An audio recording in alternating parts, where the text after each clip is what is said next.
자, 그런데 선생님이 그 성공회대 자리 잡은 게 몇 년이셔요? 저 2000년도였습니다. 그럼 미국에서 누구 중에 누가 선배야? 1년 먼저 제가 오셨어요. 선배님이시네. 먼저. 예. 아니, 나가는 것도 먼저 나갔어요. 나가셨어요? 아니, 내보내는 정년도 거 굉장히 먼저 좋아하시죠. 정년 먼저 하신다고.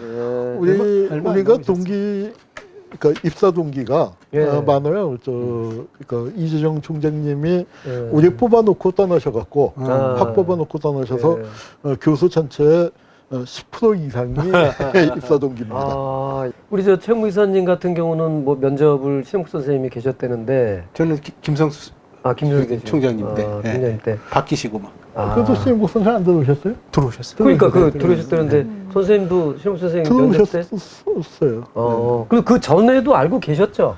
그러니까 인사는 뭐 학교 와서 처음 드렸고, 그러니까 글로 접했었죠. 글로 접하고 직접 뵙는 제가 건 처음이었구나. 처음은 아니고 면접이 처음은 아니고 99년도에 귀국하자마자 예. 그 성공회대 어떻게 강의를 맡게 돼갖고 오가면서 이제 인사는 드렸어요. 아, 예. 한홍구 선생님 뽑을 때 경쟁률이 아마 교수 채용량 무지하게 세가지고 그게 그러니까 IMF 터지고 뭐 한 2, 3년 만에 역사 쪽에서 서울에 있는 역사에서 처음 났는데 또 게다가 그 공고가 이제 그 일반적인 교무처의 걸로? 실수로 네. 그러니까 한국사도 나지 않고 그 학교에서는 한국 근현대사에서 뽑는 걸로 방침을 갖고 계셨다고 들었는데 이게 한국사도 아니고 역사도 났어요.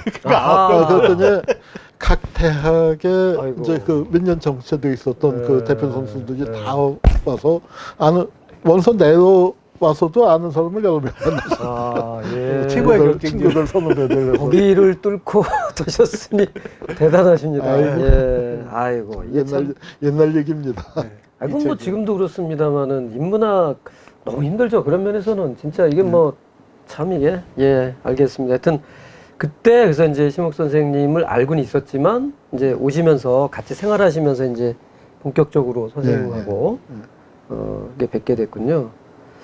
근데 이렇게 책으로 봤던 분과 실제 여기서 이렇게 만나고 하시니까 어땠습니까? 아주 선생님 개인도 있지만 그 성공회대의 분위기가 참 특이했거든요. 그러니까 이제 지금은 그런 분위기가 많이 없어졌지만 이제 저희가 왔을 때만 해도 왜냐면 이게 성공회대가 서울에서 제일 조그만 학교인데 그 오래 계셨던 분들은 학교가 너무 커져서 지금 재미가 없다는 거예요. 그 전까지는 저 수희 아저씨가 그 학생들 이름을 다 알고 이름 불렀다는 그렇죠, 거예요. 그럴 정도로 이제 학교가 조그맸었는데 너무 커지고 이제 모르는 사람들 뭐 다 많고. 그런데 이제 하여튼 교수 사회도 보면은 저희가 그 8명, 9명을 뽑았나 그렇거든요. 그런데 그 전까지는 그러니까 60명도 정도. 그러니까 이제 다 이제 고만고만하게 사고. 그러니까 저희보다 이제 조금 앞서서 2, 3년 앞서서 들어오신 분들이고 그래서 이 교수 사회 분위기가 참 독특했고 시험목 선생님이 대장님이시죠. 밥 먹고 늦지나마에 앉아서 또 6층씩에서 차 마시고 하는데 굉장히 가족적인 분위기. 그런데 이제 저는 조금 뭐랄까. 바깥의 일들이 많이 생기는 바람에 그 학교에 머무르는 시간이 좀 제일 적었어요. 그래서 제가 학교에서 제일 많이 받는 인사가 안식년 언제 끝나? 늘 안식년. 선생님도 저한테 그런 말씀을 몇 번 하셨을 겁니다. 그렇군요. 학염은 워낙 유명하시고 바쁘시고 신문사에 글 써야 되고 책 내셔야 되고 강연하셔야 되고 뭐 바쁘시긴 했죠. 그래도 중요한 자리에는 안 빠지고 다 오셔갖고 그리고 그 분위기가 지금까지 이어진 관계로 아마 우리나라 대학 역사상 갈등이 한 번도 없었잖아요, 우리가. 그렇게 갈등이 없었어요. 그거는 내가 이제 그래서 그 바깥에다가 얘기할 게 뭐냐면은 그거는 내가 정확하게 얘기할 수 있어요. 그러니까 내가 바깥으로 돌게 된 그 중요한 이유 중에 하나가 학교에 먹을 게 없어요. 그러니까 교수가 사이가 왜 좋냐? 치고받고 싸워봐야 거기서 나올 게 아무것도 없어. 큰 대학은 뭐 갖고 그다음에 그러니까 내가 우리 전 선생님한테 미안하지만 보직을 한 번도 안 맡았거든요. 예, 예, 워낙 예. 바깥에서 도는 거 그거를 학교에서 다 봐준 거죠. 예, 조그만 예. 학교니까 이제 정말 일선 필요할 때는 그런데. 그래서 저는 이제 늘 이렇게 나는 입학 홍보처 소속이야. 네, 그러면서 다녔고 그래서 학교 안에서 선생님을 제일 가깝게 모신 선생님들이 많이 계시거든요. 더스투디오도 있고 우리 최모 선생님도 예. 있고 이제 그렇게 가깝게 모시지는 못했지만 그 선생님께서 제가 밖에서 이제 이것저것 하고 다니는 거를 좀 예쁘게 봐주신 편이에요. 그 예쁘게 봐주셨다는데 그 예쁘게 봐주신 것처럼 느끼는 계기가 뭐 있습니까? 예를 들어서 뭐 말씀을 따뜻하게 하신다든가. 뭐 불러서 뭐 직접 밥을 뭐라고 그렇게는 안 하시죠. 아, 그렇진 예. 않지만 그래도 그거는 분위기나 공기도 또 느낄 수는 있죠. 그래도 챙기시죠. 음. 한홍구 선생 요즘 안 보여. 뭐 우리가 연락을 좀 보고 싶어 하시고 이러셨어요. 한 선생님은 저 담배 안 피셨잖아요 그때. 아니요, 피셨나? 그때 엄청 피웠죠. 그러면 제가 학교에 선생님하고 얘기하기 편하죠. 선생님 가끔 담배 있어요? 아 그랬군요. 뭐 한홍구 선생한테 뭐 여쭤보고 싶은 최우령 거? 선생 한 주 빠지고 오더니 네? 뭐 말을 잃었네. 아, 말을 잃었어요? 아니, 얘기 듣느라고 그렇고, 사실은 저도 역사학 이러면 사실은 조금 어렵다는 느낌이 있어요. 근데 이제 저도 선생님 인터뷰 한다고 해서 이제 유튜브 이렇게 보니까, 되게 재밌게 막 말씀을 해주시더라고요. 그래서 계속 유튜브 보면서 역사 공부 좀 해야 되겠다. 그 생각했습니다. 네. 우리 저 한홍구 선생님 많이 연성화됐어요. 저 유튜브 TV 하면서 그냥 쉽게 네. 부드럽게 얘기하시려고 애를 써갖고. 근데 뭐 유튜브는 제가 못 봤거든요. 제 선생님 유튜브. 근데 선생님 글을 원래 잘 쓰시는 거예요. 그러니까. 난 사실 한겨레 20일에 이 대한민국사 이걸 묶여 나왔습니다만은 뭐 제가 인터뷰 필요해서 이걸 좀 한 권 제가 좀 가져왔습니다만은 그 대한민국사에 쓴 그 문체는 저는 뭐 대단하다. 그러니까 내용도 내용이지만 무슨 이게 뭐 역사학의 무슨 무협지 같이 약간 그런 면이요. 그러니까 어떻게 이렇게 대중적으로 잘 썼을까? 그게 너무도 참 인상 깊습니다, 선생님. 그뭐 미리 말씀드려요. 그 어디선가 제가 들었거든요. 신옥 선생님이 한홍구 선생님의 글을 아주 좋아한다. 이렇게 들었는데 혹시 그런 말씀 드린 적 있습니까? 아니, 뭐 직접 그렇게 말씀하신 적은 없으세요. 돌아서는 들었습니까? 너무 겸손하시네. 하여튼 뭐 글을 진짜 잘 썼습니다. 잘 여러분. 쓰셨죠. 네. 이영희 선생님도 한홍구 선생 글을 아주 좋아하셨죠. 아 그래요? 왜냐면 어. 팩트 중심이면서도 재미가 있으니까. 왜냐면 드라이해지면 안 읽거든요. 맞아요. 근데 아주 그걸 스토리텔링도 잘하시고. 근데 이제 다른 거보다도 역사 하면은 역사 옛날 그걸로만 하는데 저는 그 역사를 지금 현실로 끌어들여 와서 이제 고 무렵에 벌어지는 일들하고 이렇게 딱 해서 그러니까. 연결시킨 게 이제 그게 조금 새로운 이제 글쓰기 그 당시로서는 벌써 나온 게 20년이 넘었어요. 그래요.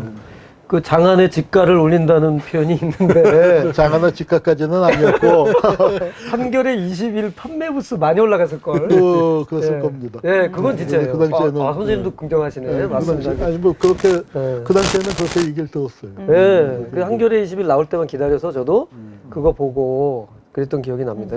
그게 묶인 게 이 대한민국사 1에서 4권이고 이게 몇 권? 6권까지. 아니 4권까지 나왔어요. 그 이후에는 4권까지 그 이후에 연재하신 거예요. 그 이후에는 다른 타이틀로 분지로, 나왔죠. 타이틀로 분지로 옮겨서 그렇게 했어요. 한겨레 20일 아니고 이제 조금 주제를 정해서 유신하고 사법부하고 맞다. 이제 그런 걸 연재를 했어요. 지금 그렇게. 이 순간의 역사 이런 책들도 그거는 거죠. 이제 강연을 모은 거예요. 강연. 그런 강연을 모았고.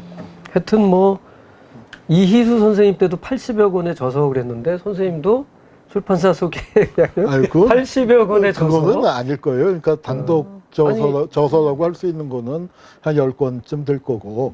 공저가. 그리고 이제 글 조금 들어가면은 이제 아마 신문 검색하면은 나오는 게 뭐 그렇게 된 거지. 저서라고 할 수 있는 건 한 10권 정도 될 겁니다. 예, 뭐 정치 안 세봐서. 그러니까 본격적인 학자한테 80권 줬으라 그러면 약간 그건, 욕이에요. 그건 말이 안 되죠.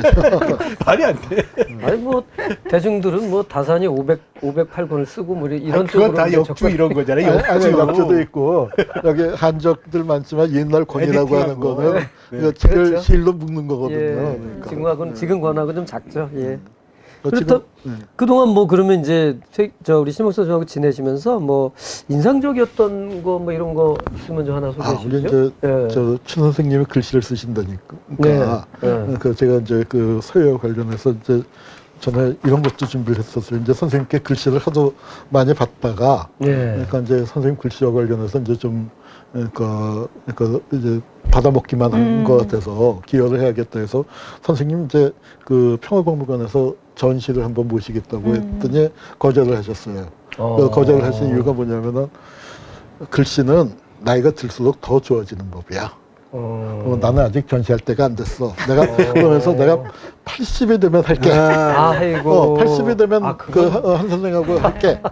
그렇게 했는데 아이고. 선생님이 약속을 어기셨는데. 아, 미수전까지는 하셨어야 되는 건데. 그러니까 그런 그때쯤 거- 되면은 내가 이제 하여튼 그 전시를 할 텐데 그래서 제가 이게 이제 그 선생님께 찾아보니까 그게 있네요. 그래서 개혁가 그 기획안을 만들어 갖고 기획안을 만들어서 선생님께 드렸어요. 그랬더니 기획안이 좋기는 한데 그리고 이제 저는 선생님 글씨의 어떤 변천사 이걸 선생님을 한국 서예사 속에서 자기매김을 하려고 했으면 하는데 사실은 이렇게 지금 가장 유명하고 가장 대중적인 서예가고 우리가 늘 어디서나 만나잖아요. 길 가다 보면은 돼지국밥, 순대국밥 그렇죠. 네. 뭐 그래서도 이제 선생님 글씨를 만나게 되는데 이게 이른바 정통 서예 쪽에서는 선생님을 또 이제 좀 예, 좀 경원시하는 있죠. 그 싫어하죠. 네. 근데 내가 그럴 수밖에 없겠다 하는 것을 딱 느낀 게 뭐냐면은 선생님 글씨를 우리가 만나는 선생님의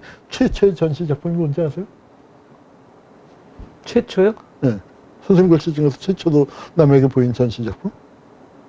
선생님이 말씀하신 그저 교도소에서 네, 그 불조심. 뭐 불조심이나 좌측 동행, 동상 예방 이게 선생님 최초의 예, 전시작품이고 맞아요. 선생님 글씨를 우리가 보는 게 뭐 저 용구목에서 보고 순대국 뭐 처음처럼 보고. 지방에서 소주도 보고. 여행 다니다가 보면은 싹 어디 모퉁이 들어온다 선생님 글씨 딱 나와서 뭐 전국에 맞아요. 팬들이 많잖아요. 맞아요, 선생님. 예. 그러니까 이제 그렇게 되고 있는데 지금 한국 사회는 문제가 뭐냐면은 이 캘리그라피 에빌리지 디자인에서는 그 다음에 지금 글씨를 쓰는 게 아니라 글이잖아요. 한문을 한문. 못하니까. 그렇지. 무슨 뜻인지 그러니까 모르니까. 무슨 뜻인지도 모르고 이제 그냥 모양만 흉내내고 초서 같은 것도 뭐 운필만 그냥 하는데 글하고 완전히 괴리가 되니까 그렇죠. 재생산도 안 되고 그리고 일반인들한테는 점점 멀어지니까 그 어느 성대에 밤에 이제 뭐 다른 일 때문에 갔다가 이렇게 나오는데 크게 플래카드가 걸려 있는데 뭐냐면 서예학회인가 뭐 서예 무슨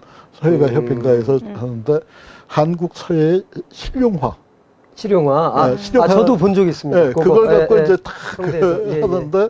선생님 글씨는 그 자체가 이미 실용화해서 출발한 그럼요. 거잖아요. 그리고 그다음에 이제 그 문인화적인 뭐 그런 부분들을 갖고 있었는데 그래서 이제 그런 점에서 선생님 서예가 갖고 있는 아주 독특한 의미 또 독특한 경지가 있죠.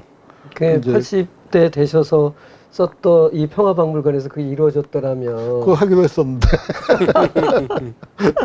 그 선생님 말씀하니까 생각나는데 옛날 이제 무의당 장일순 선생님 예. 장일순 선생님이 이제 제일 그분도 글씨를 쓰셨고 했는데 아시겠지만 제일 그 세상에서 가장 멋있는 글씨가 뭐냐 그랬더니 저기 있는 그 군고구마 장수가 이렇게 군고 팔면서 막 이렇게 써가지고 군고구마 쓴 게 최고다 이렇게 얘기를 했고 그게 이제 책에도 실려 있고 그 유홍준 교수도 이제 그 얘기를 많이 했거든요. 이제 그 뭐 했는데 지금 말씀하신 게 그런 맥락인 것 같아요. 결국 절박하게 사람들이 먹고 사는 사람들이 간판에 걸고 쓰고 하는 그 글씨야말로 생명력 있는 글씨인데 그 말씀을 해주셨는데 그게 좀 전국에 지금 이미 다 퍼져 있고요. 뭐 누가 뭐 글씨 하나 뭐 한두 개 지운다 해서 될 문제가 아니거든요, 이게. 선생님 그 민체 개발하신 맞습니다. 말씀. 예. 그거 보면 궁체로 선언문을 쓸 수는 없잖아요.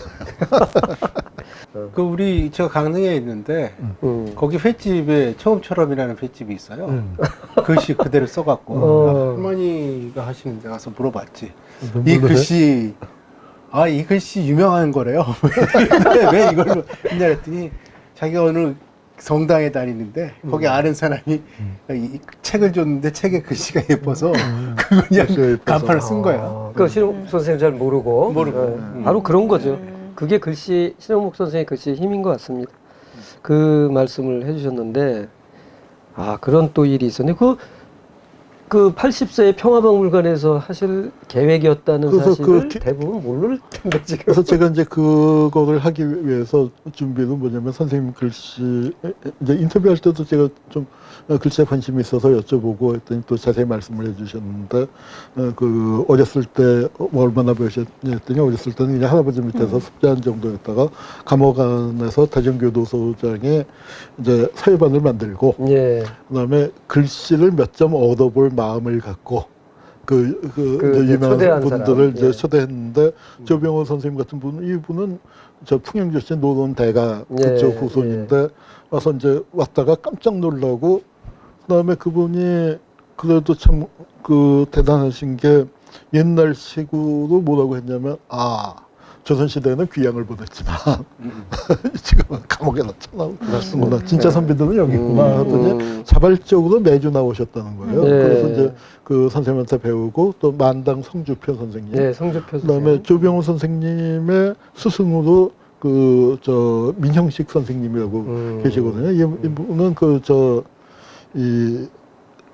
당시에 최고의 갑부라는 민씨 척족의 민영휘의 장자예요. 장자인데 예. 뭐 근데 이제 나중에 뭐 하여튼 복잡한 일들이 생겼지만 그래서 이분이 이렇게 학식과 덕망이 뛰어나고 독립운동도 하시고 그래서 이제 글씨가 품격이 있어서 그 우화 민영식 선생님 또 저 정향 조병호 선생님 만당 성주표 성주표 선생님 그다음에 또 이제 나중에 이구영 선생님 예, 노천 이구영. 그런 분들이 이제 그 스승이 되신 건데 그분들 글씨를 제가 그래도 그러니까 어디 눈에 띄면은 그러니까 이게 참 안타까운 일이지만 글씨 이런 대가들의 글씨가 싸요.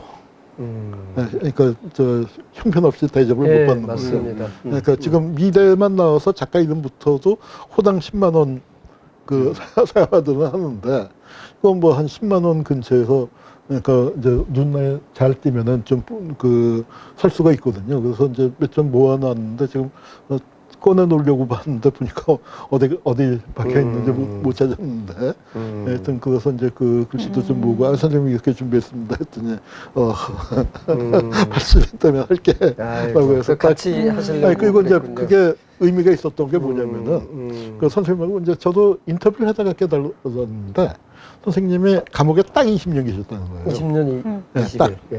딱 그러니까 그게 양력생일에 들어가서 음력생일에 나오셨나? 네. 생일에 들어서 생일날 나오셨다고 이제 그렇게 하시는데 그래서 20년. 그다음에 학교에 와서 20년. 그러면은 이제 뭐냐면은 저 귀양사지 20년.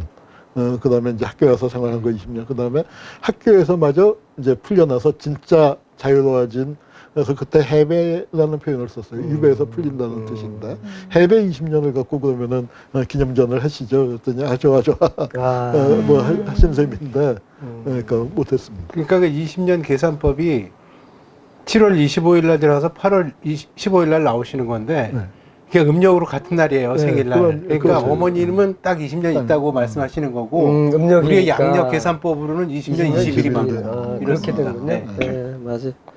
그 선생님도 뭐 비록 자꾸 하셨지만 신옥 선생님이 저는 이렇게 생각해 보면 기분은 되게 좋으셨을 것 같아요. 우리 그 역사계 그 똘똘한 후배 한홍구라는 분이 딱 와가지고 선생님 우리 이 전시회 우리 해보시면 좋겠습니다. 이렇게 할 때 선생님이 되게 기분 좋아하셨을 것 근데 같아요. 선생님께 전시하자고 한 사람들은 여러 명 있었을 거예요. 근데 그게 그 한홍구 선생이라서 좋았을 거라고요. 그런 측면이 있겠죠. 한홍우 선생이 지금 사회자께서 계속 근현대사의 대가라고 뭐 대가인데. 본인 앉혀놓고 뭐 이상한 소리 하는데 신영목 선생이 몇 번 인터뷰를 통해서 한홍우 선생님하고 약간 긴장감도 있는 상황에서 자기 얘기 많이 하셨잖아요. 예. 그 자기의 역사적인 그 근거나 기록이나 생각이 전달된 면이 있는 거죠. 한홍구 선생은 반드시 기록하니까. 그렇지. 그것도 정확하게. 그렇지. 그 얘기는 그러니까 굉장히 음. 내 거를 좀 넘겨준 사람 같은 인식이 있잖아요. 우리한테 우리한테 암만 얘기해봐야 이거 그냥 까먹는데. 선생님의 그 말씀만 하신 적 있어요. 네, 뭐라고, 한번 이제 예. 저를 놀리시느라고 뭐 재밌는 얘기를 해서 이제 막 깔깔대고 웃었는데 내가 딱 이렇게 이제 하고 듣고 있으니까 그 한 선생 또 그러다 쓰려고 그러죠.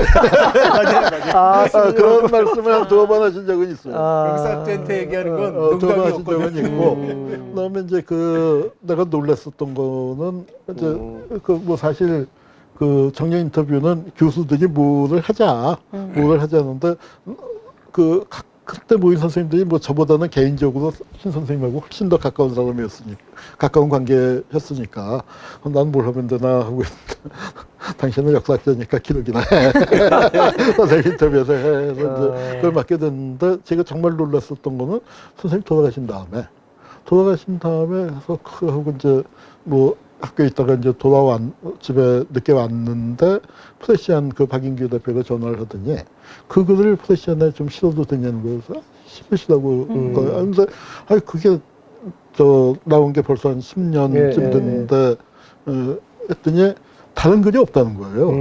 맞아요. 제가 오늘도 말씀드린 것처럼 지금은 평전이 나왔지만 그 전에 그래서 그게 없어서 그거밖에 없다라고 해서 그 글이 아마 한겨레에 실렸을 때보다 훨씬 더 많이 프레시안에서 사용해 보셨던 것 같아요. 그러니까 그리고 지금 이제 그때 한홍구 선생님이 발표한 거 말고 초고도 넘겨주셨어요. 그래서 우리가 이제 평전 쓸 때 친하다고 해서 매일 시시콜콜 뭘 물어보기가 민망한 거예요. 근데 한 선생님은 역사학자니까 궁금한 걸 다 물어보셨을 거 아니야. 근데 거기 쓴 것도 있고 안 쓴 것도 있는 걸 넘겨주셔서 정보가 많이 됐죠. 뭐 말이 나왔는데 여러분 대한민국사에 보면 여기 그 꼭지가 있습니다. 신영복 선생님을 소개한 두 편의 글이 여기 지금 소개가 되고 있습니다. 그게 사부죠. 그때 그 사람들의 신영복, 김영률, 유시민. 근데 신영복 60년을 사색한다라는 꼭지하고 감옥으로부터의 자기 개조. 이 두 편의 그 이제 주마다 한 번씩 나오는 잡지니까 그게 이제 2주에 걸쳐서 요게 이제 연재가 되는데 그때 2주마다 한 번씩 쓰였죠. 예. 그러니까 이제 한 달에 걸쳐서 됐는데 사실 이 공식적 인터뷰는 이게 처음이죠. 사실은. 그랬나 봐요. 예, 맞습니다. 저는 의식을 예, 못했었는데. 예, 맞습니다. 예. 선생님께서 그 그리고 전에 이론지의 정은영 선생하고 인터뷰한 거가 굉장히 길어요. 근데 이거는 아무래도 이제 상대에 있으면서 그 얘기가 많습니다. 그 서울대 경제학과 얘기하고 그러니까 개인의 통사적인 거가 아니고 그렇지. 그리고 이제 통역 얘기도 좀 꽤 길게 되고 그러면서 이제 당시를 회고하는 특정 시점에 집중돼 있는 게 있는데 한홍구 선생은 전체를 맞아요. 삶을 훑으셨거든요. 뭐 사실 뭐 아까도 말씀하셨죠. 우리 최영국 선생님이 큰 영향받았던 거 아닌가? 아니 그게 백본이 되니까 백본. 그러니까 백본이지. 그러고 맞아. 저는 당연히 평전은 이제 한홍구 선생이 쓰실 거라고 생각했는데 바빠서 아마 이게 정년 퇴임하고 나서 쓰실 거다 이렇게 생각하고 그 전에도 필요하다 해서 이제 김창남 선생하고 한홍구 선생이 언제 쓰실지 우리가 알 수가 있냐.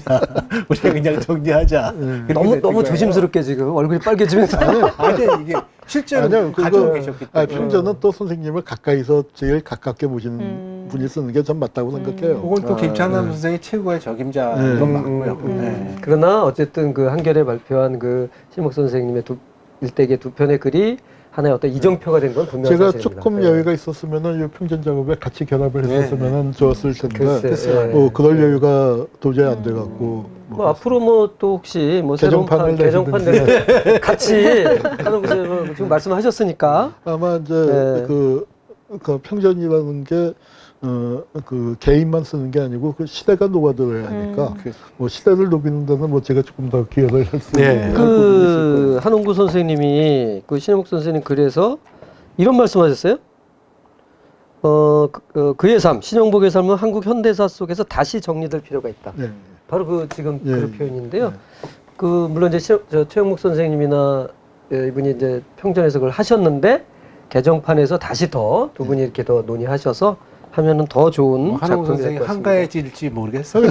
그래서 말입니다. 아 근데 선생님 신영복 선생님 80세 전시회도 안 하실 거니까 뭐 그 시간을 이용해서 아, 근데 하면 되지 않을까요? 우리 국장님도 영업을 잘하죠.